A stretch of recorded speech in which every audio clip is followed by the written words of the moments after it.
अस्सलामुअलैकुम सामिन इकराम। 22 रबीउल सानी है, 28 नवंबर है। हमारी ख़बर का उन्वान है यूपी इलेक्शन जीतने के लिए बीजेपी अगले 24 घंटों में क्या क्या कर सकती है। जाहिर सी बात है, आजकल किसानों का मुद्दा, किसानों का इशू सर फहरिस्त है।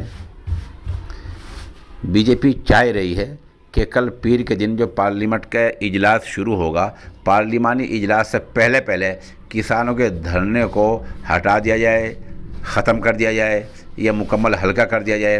बीजेपी इस चक्कर में है। इसके लिए आज क्या क्या हो सकता है अभी हुआ नहीं है, लेकिन आज होने का ऐसा इम्कान बताया जा रहा है।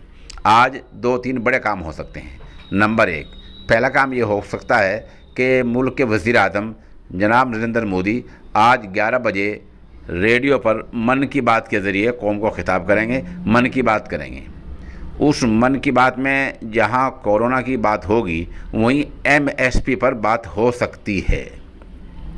दूसरे के जहां तक किसानों पर मुकदमे और मुआवजे की बात है, आज या कल तक किसी भी वक्त ये ऐलान होने का इम्कान है कि हरियाणा, यूपी, उत्तराखंड, ये सरकारें जहाँ बीजेपी का इख्तिदार है, बीजेपी सरकार में है, इख्तिदार में है, वहाँ किसानों से मुकदमे की वापसी की ऐलान हो सकता है, बात हो सकती है। और जो किसान 700 किसान उस तहरीक के दौरान मरे हैं, इंतकाल हुआ है, उनके मुआवजे का ऐलान भी हो सकता है। यह हरियाणा में हो सकता है, यूपी में हो सकता है, उत्तराखंड में हो सकता है।